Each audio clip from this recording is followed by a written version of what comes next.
Então, todo pecador é digno de? Isso não mudou, irmãos. Deus é justo. O que mais? A alma que pecar, esta morrerá. Isso também não mudou. Deus é justo. E o que mais? Deus não inocentará o culpado. Essa hora do pecado é morte. A alma que pecar, essa morrerá. Deus não inocenta o culpado. Isso daqui está valendo até hoje, irmãos. Não foi mudado. Até hoje isso é verdade. E se até hoje isso é verdade, o que foi que Deus fez, afinal de contas? Deus passou a mão na nossa cabeça, simplesmente tendo pena de nós, porque nós éramos fracos e não tínhamos condições de vencer o nosso pecado? Não, não foi isso que Deus fez. Deus providenciou um substituto para nós. Justo, santo, sem pecado, inocente. Seu próprio filho. Só tem um detalhe. Ele fez isso e com isso ele nos comprou. Então a religião fala que nós estamos salvos, que nós somos filhos de Deus. Mentira. E a nossa parte? Porque da ideia, eu tinha essa ideia da religião, então eu sou filho de Deus. Não, não. Eu preciso nascer em Cristo. Eu preciso ter uma vida espiritual. Eu tenho que ter um relacionamento com meu Pai. É um relacionamento 24 horas. Ele vai me dar dura, ele vai me corrigir, ele vai me advertir, ele vai me consolar. Essa parte ninguém quer, né? A gente quer dizer que é filho de Deus, mas quer fazer as coisas da nossa cabeça. Quando o Pai Nosso fala para fazer as coisas de acordo com a vontade do Pai Nosso, é muito simples de a gente ver a nossa ironia. Né? É só hipocrisia, por isso que eu falo plano horizontal, plano da hipocrisia. Porque qualquer um que põe o coração percebe como nós realmente somos influenciados por esse mundo que jaz no maligno e que é o mundo de trevas. Então a gente não enxerga porque as trevas não impedem que a gente enxergue uma coisa que para mim é óbvio. Eu sou filho de Deus, mas quem manda é Deus. Como manda Deus? Se eu tiver uma vida espiritual de relacionamento 24 horas com Deus. E um pai não adverte o filho, o pai não põe o filho de castigo se eu amo, não puxa a orelha. Graças a Deus, meu pai puxou a orelha, depois de castigo, apanhei, graças a Deus. Porque meu pai celestial faz o mesmo, só que ele faz isso espiritualmente. Dói muito mais até. Porque num caso é dor física, no outro caso é dor espiritual. O coração da gente fica contrito, a gente fica arrependido, a gente chora. E ainda hoje eu falo, chora por dentro, que é pior do que chorar por fora. Chorar por fora sai as lágrimas. Chorar por dentro fica lá e ninguém vê.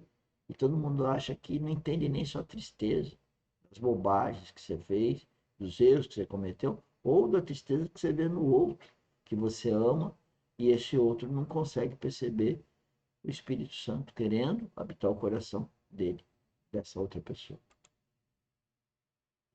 Ele providenciou esse substituto para nós.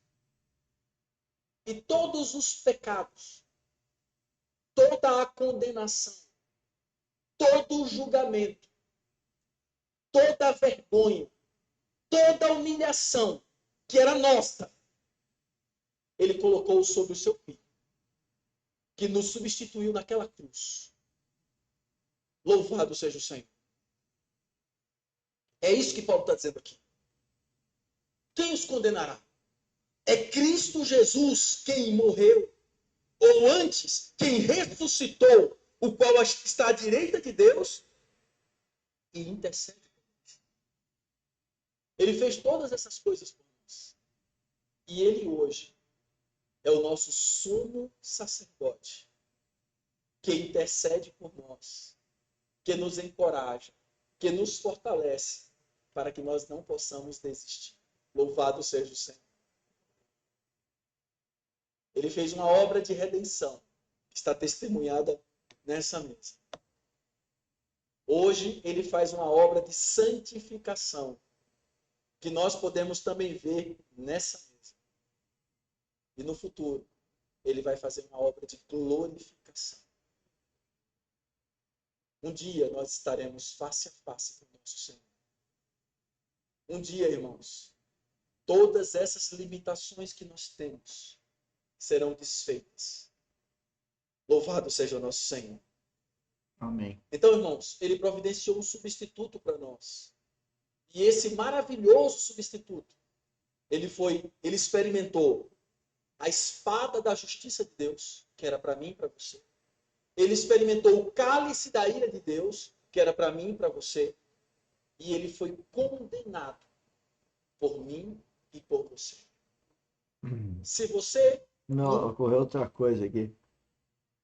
Se você é filho de Deus, se você tem um relacionamento com o Espírito Santo, se você tem alguma maturidade espiritual, pensa bem. Isso você deve pensar toda hora. E se coloque no lugar. Porque se você nasceu em Cristo, você deveria estar naquela cruz. Aquela cruz, aquela morte daquele jeito, era para você, era para mim. Mas ele foi substituído por nós.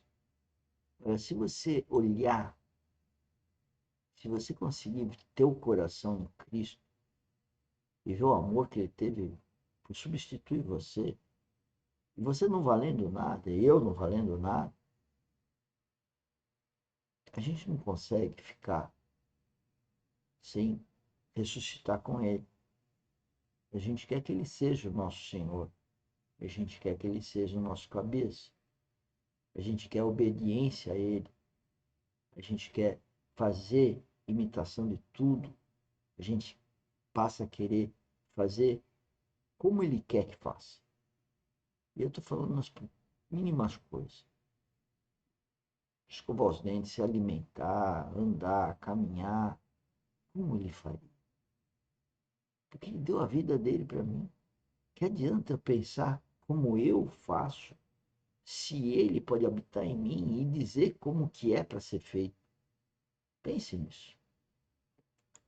Nunca se inspirou numa verdadeira história de amor, se inspire por essa. De um Deus que nos amou, sendo nós ainda pecadores. Louvado seja o Senhor. E aí, depois de falar de tudo isso, irmãos, depois de toda essa exposição maravilhosa que o apóstolo Paulo faz nesse capítulo de Romanos 8, ele chega no versículo 35. Eu queria que agora você pegasse sua Bíblia e você pudesse ver esse versículo 35. E ele diz assim, ó: quem nos separará do amor de Cristo? Quem nos separará do amor de Cristo? Será tribulação? Ou angústia? Ou perseguição? Ou fome? Ou nudez? Ou perigo? Ou espada? Quem nos separará, irmãos? Você consegue hoje tocar diante da mesa do Senhor, na tremenda segurança que existe na obra de Cristo em nossas vidas? Vocês percebem? Então veja aí, quem nos separará do amor de Cristo? Se você crê nesse amor, será tribulação? Todo mundo tem tribulação. Eu vejo as pessoas correndo para baixo e para cima, atribuladas, tá com dor de cabeça, tá com dor na perna, tá com dor de barriga, teve um acidente, tem que correr porque vai chegar alguém, mil coisas. Bateu o carro, não tem dinheiro, as pessoas falam, preciso trabalhar para pagar as contas. Poxa, mas olha o que está escrito aí, quem nos separará do amor de Cristo? Será tribulação? Ou angústia? Angustiado porque morreu alguém, porque alguma coisa não está dando certo, né? Ou perseguição, pessoas que perseguem a gente no trabalho, né? Que querem lutar, que querem, enfim, fechar o nosso ganha-pão, fome, né? Será que a fome que vai nos separar do amor de Cristo? Nudez está ligado a tendo relações homem e mulher, né? Acho, ou íntimas, né? O perigo, enfim. Se você está em Cristo, você faz o que o Espírito Santo manda. Você não vai estar angustiado com essas coisas. Lógico que elas não são agradáveis.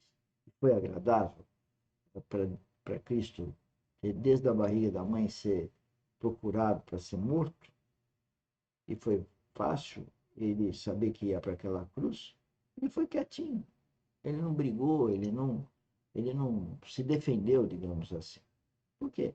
Porque o campo dele de atuação não é o material, é o espiritual. Olha, mas você nasceu nele, então por que você está com essa onda de relevar demais as coisas no plano horizontal? Vê o que o Espírito Santo está te mandando fazer e faça, com tranquilidade. Não precisa ter essas tribulações todas. Isso é um desenvolvimento espiritual, é lógico. Irmãos, quando nós tocamos nessa maravilhosa obra de Cristo, nós nos sentimos